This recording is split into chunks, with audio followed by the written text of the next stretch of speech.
कस्बे के उस छोटे से गांव में जहां हवाएं खेतों की मिट्टी की सौंधी खुशबू लिए चलती थी, वहां रहते थे राधिका और अर्जुन। राधिका एक साधारण सी लड़की जिसके चेहरे पर हमेशा एक मासूम सी मुस्कान रहती थी और उसकी आंखों में एक अनकहा सपना। अर्जुन एक मेहनती और जुनूनी नौजवान जिसका दिल गांव की गलियों में बुनाई की कारीगरी और संगीत में बसता था। दोनों की मुलाकात उस दिन हुई थी जब गांव के मेले में राधिका की चुंदरी हवा में उड़कर अर्जुन के चेहरे पर आ गिरी थी। ये लो तुम्हारी चुंदरी, अर्जुन ने हल्की सी मुस्कान के साथ चुंदरी लौटाई। राधिका ने शर्माते हुए कहा, शुक्रिया, मैंने ध्यान नहीं दिया। कोई बात नहीं, हवा को भी तो तुम्हारी खूबसूरती का दीवाना होना था। अर्जुन की बात पर राधिका का चेहरा लाल हो गया। उस दिन से उनकी दोस्ती की शुरुआत हुई। मेले की रंग बिरंगी रोशनी, मिट्टी के खिलौनों की दुकानें और झूले की हल्की हल्की चरमराहट, सब कुछ उनके प्यार की गवाही देता था। राधिका और अर्जुन हर शाम गांव के बरगद के पेड़ के नीचे मिलते। अर्जुन अपनी बांसुरी की मधुर धुन छेड़ता और राधिका उस धुन में खो जाती। अर्जुन, तुम्हारी बांसुरी में जादू है, ये दिल को छू लेती है, राधिका ने एक शाम कहा। जादू मेरी बांसुरी में नहीं, तुम्हारी आंखों में है राधिका। जब तुम मुझे देखती हो, मेरी धुनें अपने आप संवर जाती हैं, अर्जुन ने जवाब दिया। लेकिन हर प्रेम कहानी की तरह उनकी कहानी में भी एक तूफान इंतजार कर रहा था।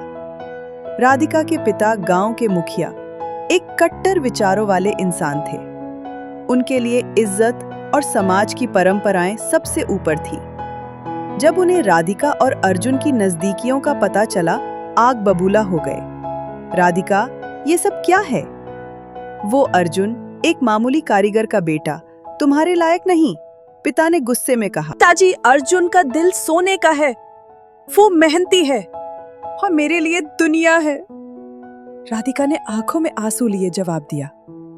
बस, मेरी बेटी की शादी किसी रईस घराने में होगी। मैंने तुम्हारी शादी तय कर दी है, अगले महीने तुम्हारी सगाई है। राधिका का दिल टूट गया। उसने अर्जुन को सब कुछ बताया।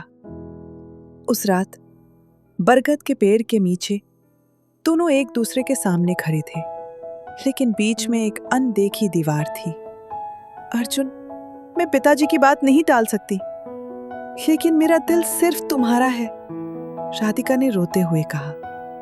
राधिका, अगर तुम्हारी खुशी तुम्हारे परिवार में है तो मैं तुम्हें रोकूंगा नहीं, लेकिन मेरी हर सांस में तुम रहोगी। अर्जुन की आवाज में दर्द था। दिन बीतते गए। राधिका की सगाई हो गई। उसका मंगेतर शहर का एक अमीर व्यापारी। राधिका के लिए सिर्फ एक जिम्मेदारी था, प्यार नहीं। दूसरी तरफ अर्जुन ने गांव छोड़ने का फैसला किया। वो नहीं चाहता था कि राधिका उसकी वजह से और दुखी हो। उसने अपनी बांसुरी राधिका को दी और कहा, जब भी तुम्हें मेरी याद आए, इसे बजा देना। मैं कहीं भी रहूं, तुम तक पहुंच जाऊंगा। राधिका की शादी के दिन गांव में उत्सव का माहौल था, लेकिन राधिका के दिल में सन्नाटा था। उसने दुल्हन के जोड़े में बरगद के पेड़ के पास जाकर अर्जुन की बांसुरी बजाई। धुन अधूरी थी क्योंकि उसकी सांसें बार बार टूट रही थीं। उसी रात अर्जुन ने गांव छोड़ दिया। कुछ साल बीत गए। राधिका अब एक पत्नी थी, लेकिन उसका दिल अभी भी अर्जुन के पास था। उसका पति उसे सुख सुविधाएं देता था, लेकिन प्यार नहीं। एक दिन राधिका को खबर मिली कि अर्जुन शहर में एक मशहूर बांसुरी वादक बन गया है। उसकी धुनें रेडियो पर बजती थी। राधिका ने रात को चुपके से रेडियो ऑन किया और अर्जुन की धुन सुनी। उस धुन में वही पुराना दर्द था, वही अधूरी मोहब्बत। एक दिन राधिका को पता चला कि अर्जुन गांव के मेले में एक संगीत समारोह के लिए आ रहा है। उसने हिम्मत जुटाई और मेले में गई। वहां मंच पर अर्जुन अपनी बांसुरी लिए खड़ा था। उसकी आंखें राधिका को ढूंढ रही थी। जैसे ही उनकी नजरें मिली, समय ठहर सा गया। अर्जुन ने बांसुरी बजानी। राधिका, मैंने तुम्हें कभी नहीं खोया। तुम मेरी हर धुन में हो, मेरी हर सांस में हो। लेकिन नियति को कुछ और मंजूर था। उस रात अर्जुन को एक हादसे में गंभीर चोट लगी। उसे अस्पताल ले जाया गया। राधिका, जो उस रात अपने घर लौट रही थी, को खबर मिली। वो भागी भागी अस्पताल पहुंची। अर्जुन बिस्तर पर था। उसकी सांसें धीमी हो रही थीं। राधिका, मेरी बांसुरी, उसे संभाल कर रखना, उसमें मेरी मोहब्बत है, अर्जुन ने कमजोर आवाज में कहा। अर्जुन, तुम मुझे छोड़कर नहीं जा सकते, राधिका रोते हुए बोली। लेकिन अर्जुन की सांसें थम गई। राधिका टूट गई।